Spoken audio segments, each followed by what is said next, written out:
Hello, Chinook fans, and welcome to our 2022 season in review. Matt Menzl alongside the skipper of the Lakeshore Chinooks, Travis Akre, just wrapped up his fourth season at the helm. And hard to believe, as quickly as the season came, it went here in 2022. And when you kind of reflect back on the summer that was, how would you go about summarizing this campaign?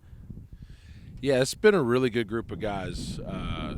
Obviously, not the ending we want, but really competitive group. I think we set some offensive records, had some pitching records, some good and some bad ones. But just a really competitive group, really from the second week in to the end here. What did you feel was the strength of this team? What areas would you like to see improve going into 2023? I felt like we were really athletic this year. Obviously, we achieved a stolen base record individually and as a team. So I thought that was a really big piece that we added this year that we hadn't really so much in the past. We were more of a power productive team, and this year we were able to combine some of that. We had some power numbers, but really we're athletic, and that led to some runs, and we're able to help us pick up some free bases and stuff like that, some hustle bases. On the mound, I thought we were electric, really, at times. Just being able to, we showed some high velocity, had a lot of strikeouts. I think we have the team record in strikeouts. But along with that, we have the team record in walks, too. And so that was kind of the down piece of it, that we gave a lot of free bases, and which also led to runs, and I feel like that's one of the things of why we are today when we're a little short of the playoffs. But overall, though, I thought there was a lot of positives, and there's a lot of power that we showed, and just the ability to score runs. And I thought we provided some really good baseball for a while. You mentioned the strikeout total for the pitching staff. That also is a Northwoods League single-season record. When you look at the pitching staff, was it by design when you look at how you went about the rotation, guys going about 4 or 5 innings? Was that kind of by design? Obviously, pitch count comes into play too.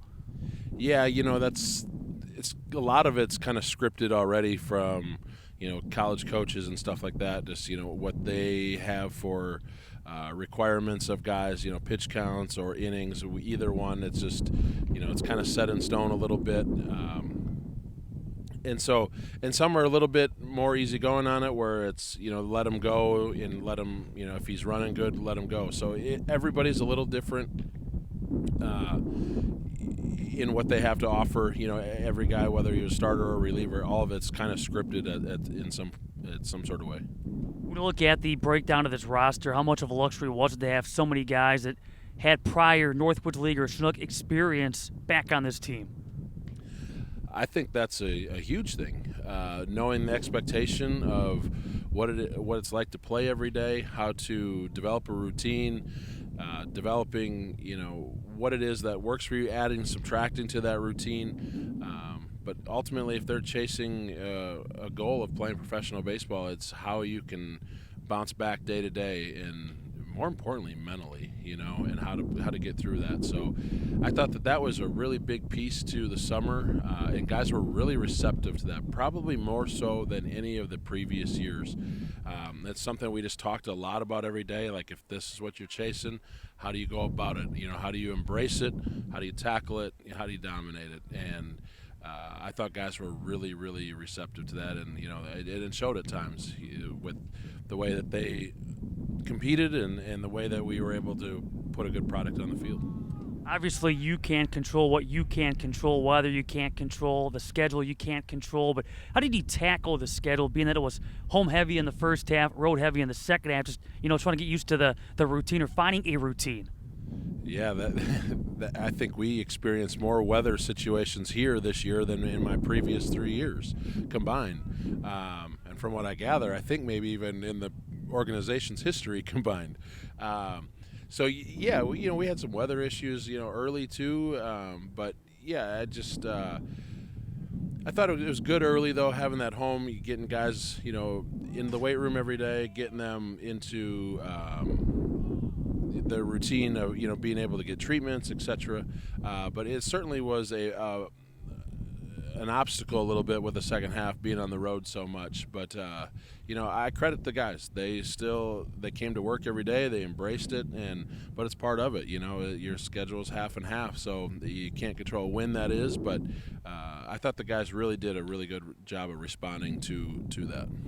Chinooks had a couple of postseason Northwoods League All-Stars, that being Mitch Miller along with Matt Dupre. What do those guys mean to this team's success? Those two are big time. Matt really had a big season here for us this summer, and I'm most confident that he's going to be able to take that back with him to Xavier. And he's hungry and just really wanted this experience, wanted to be here from the start to the finish, and good things have happened to him. Had a lot of success this year offensively, really good behind the plate defensively, calls a good game, shuts down the running game. He's got a really bright future in front of him. Mitch, another solid season for us, really good last year, and carry that in this year. It's been a challenge for him. He started off at Winona State and had some good success as a freshman, came here, really took off last summer, transferred to Parkland College, and was a starter there for them this year. And so that was a different role for him. And this summer, he was kind of reduced to some inning limits and stuff, so he got back into that bullpen where he could kind of just let it fly a little bit. But he's so tough to pick up. He's got such a high spin rate and can really establish the top of the zone, and that's really stuff that makes him effective. And just had another dominant summer this year, and really looking forward to following his career out at Utah Valley. How much fun is it to coach a guy like a Bryce Stober, Steven Harustich, a couple of guys that they know how to hustle. They make every routine play tough for the opposing defense. Yeah, those two are spark plugs. They're the energy in the dugout. We had a lot of guys that were some characters in the dugout, and it made it enjoyable to show up at the ballpark every day. But Bryce is just that energy guy, he's Mr. Chinook. He is everything that we ask for and what we want, here. Great with the fans, hustling, do anything you ask, will catch a pen. His demeanor doesn't change if he's in or out of the lineup that day, it's just a really fun guy to be around. And Rusty, too. Second year with us, and just knew, last year injury cut him a little short, but this year was hungry to come back and wanted to be back here, and it showed too, and was really good in the clubhouse just for getting guys to stay positive and stay with it. When times got tough, whether they were struggling or they were banged up a little bit, but those two are really good at keeping guys around and keeping, I guess they're kind of the glue of the club, to be honest.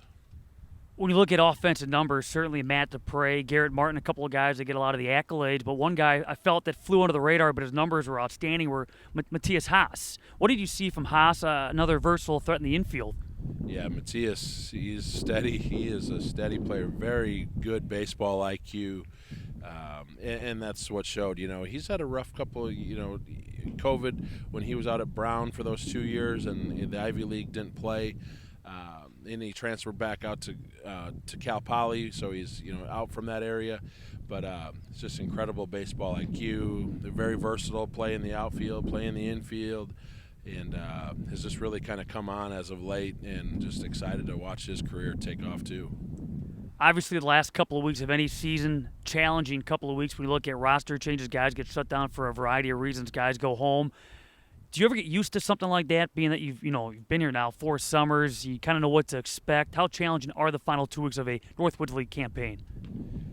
Yeah, that's what you battle every year, and a lot of it too is you try to get you have it worked out with guys that are able to stick around to the end.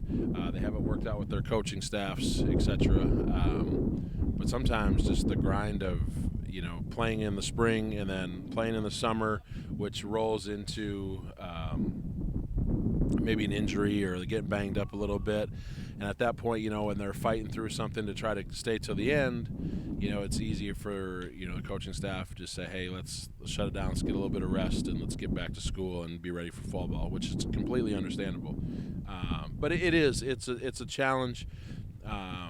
Everybody's trying to chase arms towards the end and trying to find a healthy body that can help them push forward to get to a playoff maybe or whatever it may be. So, yeah, it is a challenge, but it is what it is. And so, I make it an effort to us in our organization to stay after it and continue to work hard because, if we got guys that are staying here to the end, they got to expect that from the coaching staff and our front office that we're going to try to put a good product on the field all the way to the end too. Regardless of wins and losses, do you have a pretty good sense of what it takes to win a championship in this league, or does it change every year when you look at the teams that are finishing number one? Yeah, it is. It does change every year because it changes every year with, for instance, the portal now and how much that's come into a play, how much, shutdowns are started, like when we're recruiting a roster, a lot of it starts early, I've been getting calls already for 2023. And so it's why it sounds great right now. They still got a lot of time before they even report. So it's just trying to track their progress over the school year and their inning load, their workload, whatever it may be, and then trying to figure out how long you truly have them here for the summer. So it's just there's a lot that goes into it. There's a lot of moving pieces, but it takes a lot of communication too, and trying to, I feel like if we can provide the best experience for these guys like we do, it's going to give us a shot. And I know we haven't gotten through it yet. I think our division is the toughest in the league. I truly do. I followed the league consistently, and top to bottom, our division, I feel like, is the best in the league every year. I might be a little biased with that, but I truly feel that way. And it's a grind. You gotta play every day, every night, because everything matters, and it shows. We got a race that came right down to the second to last day here. So all of it comes into play. That's for sure. How about for you? What was the highlight for you this 2022 summer? Oh, boy, that's a tough question. I think the thing that sticks out, though, is just the camaraderie of this group. I really do. Just finally, I was able to figure some things out along the way, and the connections along the way that goes with it with coaching staffs and, my buddies that trusted me with guys and want guys here because we know we treat them right and give them a great experience. And I think I just showed with the talent level that we were able to provide this year. I feel like this was the best team I had in 4 years here. But I just think that for me personally, just coming to the ballpark every day was honestly a true joy, just because the way that these guys clicked, and it was infectious. So you wanted to be around it every day. You couldn't wait to get to the ballpark. For me, every morning it was fun to sit down and make up a lineup, and looking at the lineup and I'd be like, holy cow, we got so-and-so hitting in the 8 hole today. It just showed the depth of it, and it just was a lot of fun to watch these guys compete every night. And certainly in the middle when we had our pitching staff at full strength, that back end was high velo, it just it was really enjoyable. So finally, you've been last 3 months eating, sleeping, breathing Northwoods League baseball. What's the offseason look like for you? Do you get away from baseball? Do you get right back into baseball? How do you go about enjoying some time off? Yeah, it's a really good question. I know I'm going to go home, play some golf with my father, and kind of unwind a little bit that way. Do a little traveling, but kind of stepping aside from the school baseball piece this year, and just kind of taking some time for myself and figuring out what to do. But always an enjoyable part of the year coming up with college football and stuff. So gonna do that and just take some time for myself and figure out what's next. But I'm probably more exhausted at this point in this summer than I have been ever. But really just I hope that to myself that was the effort we put into this group. It's just a ton of fun to be around, and some really competitive guys. Well, Travis, as always, thanks for all your time this summer, and all the best this offseason. Appreciate it. Thanks so much.